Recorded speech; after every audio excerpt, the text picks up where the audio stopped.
أعوذ بالله من الشيطان الرجيم بسم الله الرحمن الرحيم يا أيها الناس كلوا مما في الأرض حلالا طيبا ولا تتبعوا خطوات الشيطان إنه لكم عدو مبين إنما يأمركم بالسوء والفحشاء وأن تقولوا على الله ما لا تعلمون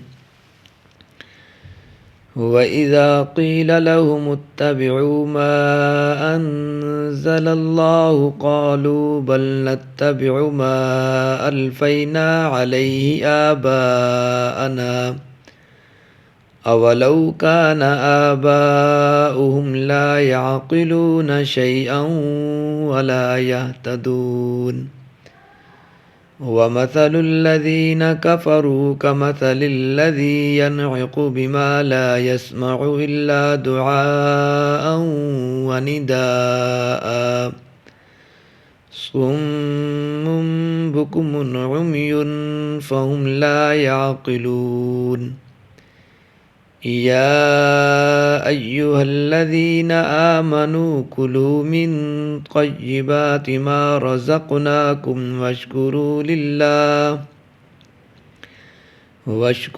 لله إن كنتم إياه تعبدون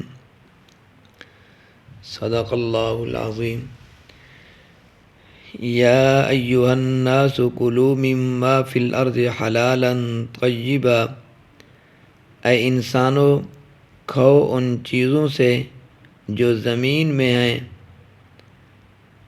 حلال ہیں، پاکیزہ ہیں، ولا تتبعوا اور نہ تم پیروی کرو خطوات الشیطان، شیطان کے قدموں کی، انہ لکم عدو مبین، بے شک وہ شیطان تمہارے واسطے دشمن ہے کھلا، انما یأمرکم بالسوء والفحشاء،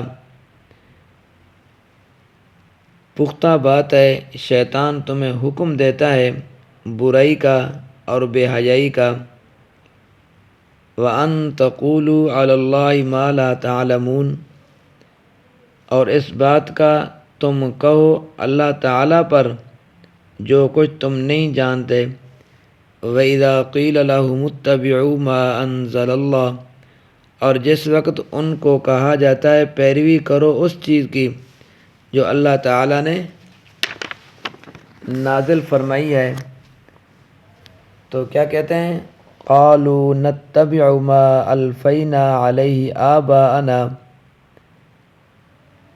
کہتے ہیں بلکہ ہم پیروی کریں گے اس چیز کی جس چیز پر ہم نے پایا اپنے باپ دادا کو، اولو کان آباؤہم لا یعقلون شیئا ولا یہتدون، اور کیا اگرچہ تھے ان کے باپ دادا نہیں جانتے تھے کسی چیز کو اور نہیں تھے وہ ہدایت یافتہ، وَمَثَلُ الَّذِينَ كَفَرُوا كَمَثَلِ الَّذِي يَنْعِقُ بِمَا لَا يَسْمَعُ إِلَّا دُعَاءً وَنِدَاءً، اور مثال ان لوگوں کی جو کافر ہیں جیسے مثال ہے اس شخص کی جو چلا کر بلاتا ہے ان جانوروں کو جو نہیں سنتے مگر بلاوا اور پکار،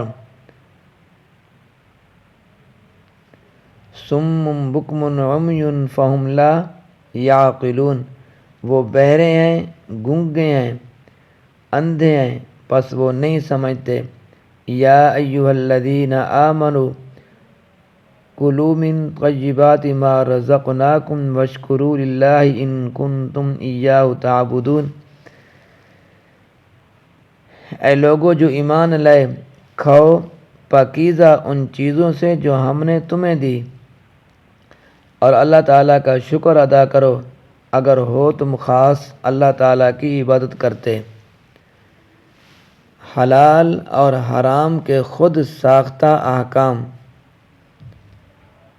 کیونکہ عرب کے مشرکوں نے اپنی مرضی سے بعض چیزوں کو حلال اور بعض کو حرام کر لیا تھا۔ 7ویں پارے میں اس کی تفصیل آئے گی انشاءاللہ زندگی رہی تو۔ مثلاً بعض جانوروں کو مخصوص کرتے تھے کہ ان کا دودھ صرف وہ لوگ پئیں گے جو لات کے پجاری ہیں۔ لات اور عزا جو ہیں یہ بتوں کے نام تھے۔ کیا کرتے تھے کہ ان کا دودھ جو ہے وہ صرف وہ لوگ پئیں گے جو لات کے پجاری ہیں، اور کسی کو ہاتھ بھی نہیں لگانے دیتے تھے۔ جب وہ جانور مادہ جانور کے پیٹ سے بچہ پیدا ہوتا تو اگر وہ مردہ پیدا ہوتا تو کہتے کہ اس کو عورتیں بھی کھا سکتی ہیں، اگر زندہ پیدا ہوتا تو کہتے کہ یہ عورتوں کے لیے حرام ہے اور ہمارے لیے کیا ہے، حلال ہے۔ اور کئی چیزیں انہوں نے اپنی مرضی سے حلال اور حرام کی ہوئی تھی۔ حلال تھی انہوں نے کیا کر دیا تھا، حرام کی ہوئی تھی، حالانکہ حلال کرنا اور حرام کرنا صرف رب تعالیٰ کا کام ہے۔ مخلوق میں سے کسی کو کسی چیز کے حلال اور حرام کرنے کا اختیار نہیں ہے۔ تو حضرت صلی اللہ علیہ وسلم سے بڑھ کر خدا کی مخلوق میں اور کوئی نہیں ہے۔ آپ صلی اللہ علیہ وسلم نے بھی جب اپنی گھریلو مصلحت کے واسطے صرف اپنی ذات کے لیے شہد حرام کیا تھا، امت کے واسطے نہیں، اور بیویوں کے لیے بھی حرام نہیں کیا تھا بلکہ صرف اپنی ذات کے لیے کیا تھا، تو اللہ تعالیٰ نے مکمل ایک صورت نازل فرمائی، سورۃ تحریم۔ کیا فرمایا، یا ایھا النبی لم تحرم ما احل اللہ لک، اے نبی صلی اللہ علیہ وسلم کیوں آپ نے حرام کی وہ چیز جو رب تعالیٰ نے حلال فرمائی ہے۔ تو انہوں نے اپنی مرضی سے بعض چیزیں حلال کی تھی اور بعض چیزیں حرام کی تھی۔ کنہوں نے، یعنی جو عرب کے مشرک لوگ تھے۔ تو اللہ تعالیٰ تمام انسانوں کو خطاب کر کے فرماتے ہیں، یا ایھا الناس، اے انسانوں، اور انسانوں کی تخصیص اس واسطے ہے کہ زمین کی خلافت انسانوں کے لیے ہے اور جنات ان کے تابع ہے۔ اے انسانوں، کلوا مما فی الارض حلالا، وہ چیز جو زمین میں ہے، لیکن دو شرطیں ہیں۔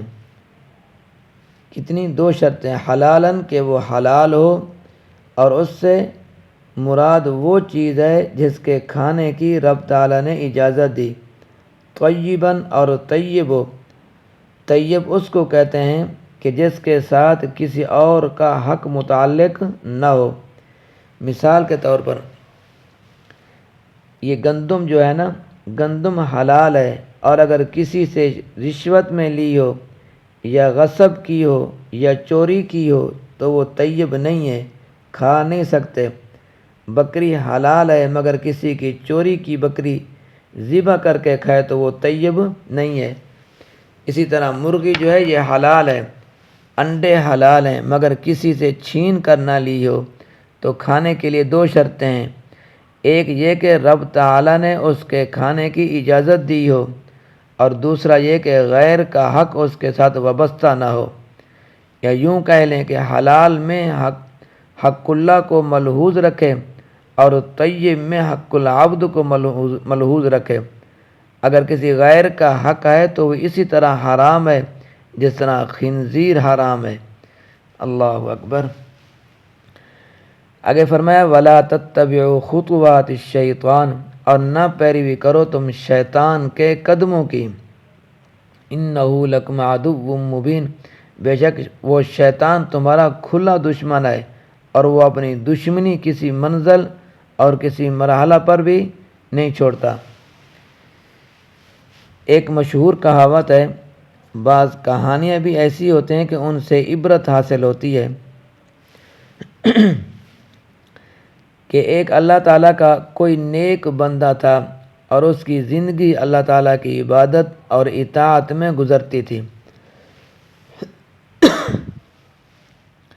شیطان کے بہکاوے میں نہیں آتا تھا۔ تو دوپہر کا وقت تھا، گرمی کا زمانہ تھا، تو وہ بزرگ ایک دیوار کے سائے کے نیچے جا کے لیٹا کہ میں تھوڑا سا آرام کر لوں۔ حدیث پاک میں آتا ہے من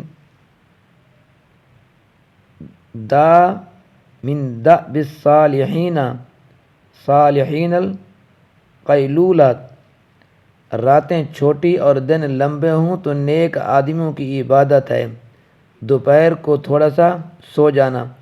یہ رات کے جاگنے کے لیے کیا ہے؟ تمہید ہے۔ تو وہ بزرگ آدمی تو دیوار کے نیچے سو گیا۔ تھوڑا سا وقت گزرا تو ایک آدمی نے آ کر اس کا پاؤں ہلایا کہ بھائی اٹھ جا، دیوار گرنے والی ہے۔ وہ اٹھا، تھوڑا سا دور گیا تو واقعتاً وہ دیوار گر گئی۔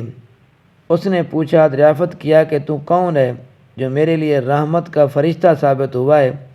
اس نے کہا، یہ نہ پوچھو کہ میں کون ہوں، تیری جان تو بچ گئی ہے نا۔ اس نیک آدمی نے کہا، تو مجھے بتا تو صحیح تو کون ہے؟